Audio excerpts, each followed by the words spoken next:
بھرتی ہوتے ہیں تو سال میں 2 بیچز نکلتے ہیں، اور ہر ایک کی کوشش ہوتی ہے کہ میں کم از کم 3 اسٹار جنرل یا ایئر مارشل یا پھر آپ کے نیوی کے ایڈمرل بنوں۔ اس وقت یہ توسیع کرنی 3 سال سے 5 سال تک بہت سارے افسران کا حق اس سے محروم ہوگا۔ دوسری اہم بات کہ ملک کی اور دنیا کی جو ٹیکنالوجی ہوتی ہے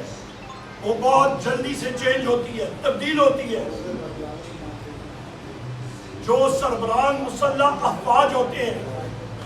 ان کا اور ان کے نیچے جو کمانڈرز ہیں ان کے درمیان کمرادری ہونی چاہیے،